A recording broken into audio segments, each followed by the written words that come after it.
ছাত্র জনতার গণ আন্দোলনে ৫ আগস্ট স্বৈরাচার শেখ হাসিনা সরকার পতনের দিন কুষ্টিয়ায় পুলিশের সঙ্গে সংঘর্ষ ও দুর্বৃত্তদের হামলায় প্রাণ হারান ৯ জন। এসব পরিবারে এখনও চলছে স্বজন হারানোর হাহাকার। এসব হত্যার বিচার দাবি পাশাপাশি আর্থিক সহায়তাও চান তারা। কুষ্টিয়া থেকে সনি আজিমের তথ্যচিত্রে ডেস্ক রিপোর্ট।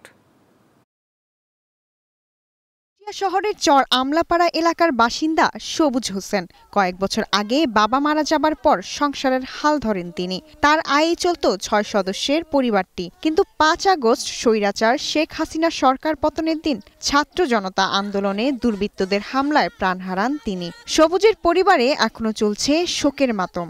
আমরা কোপাতে পারবো না, আইনজীবীরা ফাঁসি দেয়, আইনের দ্বারা আমরা চাচ্ছি। রাজাকাররা মারেছে, আমি লীগ মারেছে আমার স্বামীকে। আমার স্বামী নির্দোষ। স্বামীর জন্য আমি সঠিক বিচার চাই, আইনের মাধ্যমে চাই।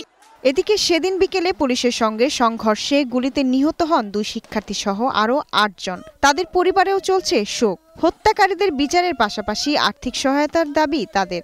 আমার বেটা কি করি মারেছে, আপনারা বিচার করেন, আপনাদের কাছে অনুরোধ।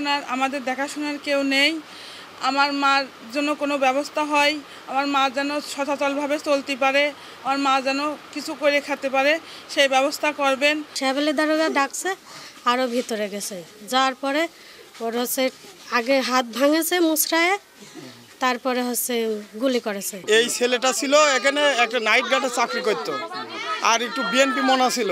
ওকে ওর অফিসের ভিতরে তুলে নিয়ে যায়। প্রথমে ওর মাথায় বাড়ি মারে, তারপরে প্রত্যেক পার রক কাটে।